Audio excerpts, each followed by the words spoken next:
ગુજરાત એસીબીએ ગાંધીનગરમાં એક મોટી સફળ ટ્રેપ ગોઠવીને સીઆઈડી ક્રાઇમના એક પીઆઈ અને એક પોલીસ કોન્સ્ટેબલને 30 લાખની લાંચ લેતા રંગે હાથ ઝડપી પાડ્યા છે।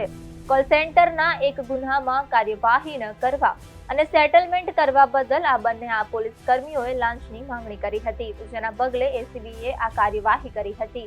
આ કેસના ફરિયાદી અને તેમના મિત્ર વિરુદ્ધ CID crime Gandhinagar zone police સ્ટેશનમાં કોલ સેન્ટરનો ગુનો નોંધાયેલો છે। આ ગુનામાં કોઈ પણ પ્રકારની કાર્યવાહી ન કરવા બદલ સીઆઈડી ક્રાઇમના પોલીસ ઇન્સ્પેક્ટર પેથા કમરશીભાઈ પટેલ અને પોલીસ કોન્સ્ટેબલ વિપુલ બાબુભાઈ દેસાઈ દ્વારા મોટી રકમની લાંચની માંગણી કરવામાં આવી હતી। લાંબી રકઝકના અંતે આ રકમ 30 લાખ આપવાનું નક્કી થયું હતું। ફરિયાદી લાંચની રકમ આપવા માંગતા ન હોવાથી તેમણે તુરંત એસીબીનો સંપર્ક કર્યો હતો, જેના પગલે એસીબીએ છટકું ગોઠવ્યું હતું। એન્ટી કરપ્શન દ્વારા એક લાંચનો કેસ કરવામાં આવ્યો છે। આરોપી કોણ છે અને જે લાંચ માંગવામાં આવી હતી તે કયા હેઠળ એટલે કયા મુદ્દે માંગવામાં આવી હતી? સીઆઈડી ક્રાઇમ ગાંધીનગર દ્વારા વર્ષ 2024માં ગિફ્ટ સિટી ક્લબ ગાંધીનગર ખાતેથી એક આરોપીને પકડવામાં આવેલ, જે કોલ સેન્ટર સાથે સંકળાયેલો હતો અને તેનો જે કોલ સેન્ટરનો જે કારોબાર હતો તે ગોવામાં રહી અને ચલાવતો હતો, જેથી કરી સીઆઈડી ક્રાઇમે ગોવા ખાતે રેડ કરેલી અને ગોવા જઈ અને 23 આરોપીઓને પકડી લાવેલી। ત્યારબાદ અમદાવાદમાં કોલ સેન્ટર સાથે સંકળાયેલા જે લોકો હતા તેઓની પણ ધરપકડ કરવાની શરૂઆત કરેલી અને તેમાંથી જે પકડવાના બાકી આરોપીઓ હતા એવા એક આરોપી કે જે અમારા કામના ફરિયાદી છે તેઓનું નામ ખોલવાની વાત કરી અને તેઓ પાસેથી આ કામના આરોપી પોલીસ ઇન્સ્પેક્ટર પીકે પટેલ કે જે સીઆઈડી ક્રાઇમ સીઆઈ સેલમાં નોકરી કરે છે તેઓએ પહેલાં મોટી રકમની માંગણી કરેલી, જે ચોક્કસ થઈ શકતું નથી, પરંતુ ત્યારબાદ તેઓ પાસેથી 30 લાખ રૂપિયાની લાંચ લેવાનું નક્કી કરેલું, જે અંગે તેઓએ લાંચ આપવા તૈયાર ન હોય એસીબીમાં ફરિયાદ કરેલી અને એસીબીએ આજરોજ છટકું ગોઠવી અને તેમના વતી તેમના જે પોલીસ કોન્સ્ટેબલ હતા વિપુલ બાબુભાઈ દેસાઈ તેઓને રૂપિયા 30 લાખ લેતા રંગે હાથે ઝડપી લીધેલા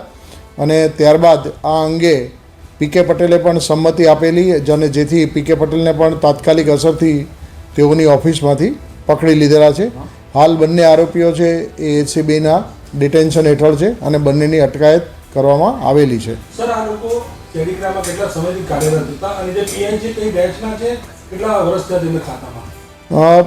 પોલીસ ઇન્સ્પેક્ટર પીકે પટેલ વર્ષ 2013ની બેચના સબ ઇન્સ્પેક્ટર છે અને તેઓને 2019માં પ્રમોશન મળેલું। આ પહેલાં તેઓએ અમદાવાદ સિટી, પાટણ, સુરત અને ભુજ ખાતે નોકરી કરેલી અને 2019માં પ્રમોશન મળ્યા બાદ તેઓ એન્ટી કરપ્શન બ્યુરોમાં જ ફરજ બજાવતા હતા અને 2023 સુધી તેઓએ એન્ટી કરપ્શન બ્યુરોમાં ફરજ બજાવેલી અને ત્યારબાદ તેઓ સીઆઈડી ક્રાઇમમાં ટ્રાન્સફર થઈ અને ગયેલા।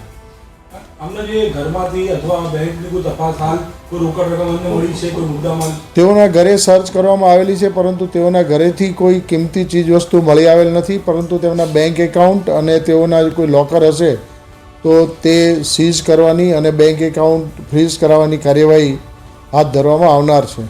પહેલા કેટલા અમાઉન્ટની ડિમાન્ડ કરી હતી અને ત્યારબાદ 30 લાખ રૂપિયા નક્કી કર્યા? પહેલાં ફરિયાદી અને આરોપી બંને પક્ષે જુદી જુદી રકમ બતાવવામાં આવે છે, પરંતુ 1.5 થી 2 કરોડ રૂપિયાની માંગણી કરવામાં આવેલી તેવું તેઓની વાત ઉપરથી જણાય છે। આ પૈસા આપ્યા પછી એને શું રાહત આપશે, શું કહેવામાં આવી હતી એને કન્ડિશન અને કઈ રીતનું હેરાન કરતા હતા? કેટલા સમયથી આ લોકો વચ્ચે પૈસાની લેતી દેતી મામલે?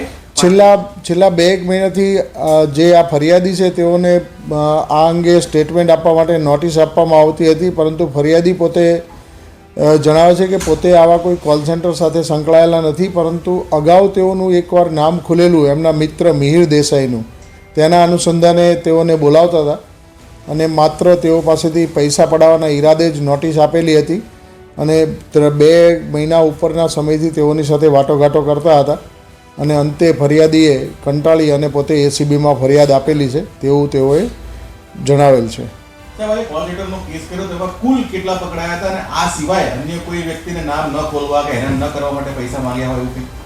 આ રીતે અન્ય કોઈના નામ ન ખોલવા માટે પૈસા માંગ્યા હોય તેવી હકીકતો જ્યારે અમે ટ્રેપ કરી છે ત્યારબાદ થોડી ઘણી પ્રકાશમાં આવી છે અને આ અંગે જો કોઈની પાસે આ રીતે પૈસા માંગેલા હોય અથવા તો પૈસા લીધેલા હોય નોટિસ કરીને તો તેઓ અમારી સમક્ષ આવી અને ફરિયાદ એસીબીને કરી શકે છે. તો અમે તેમને ન્યાય અપાવવા માટે ચોક્કસ પ્રયત્ન કરીશું.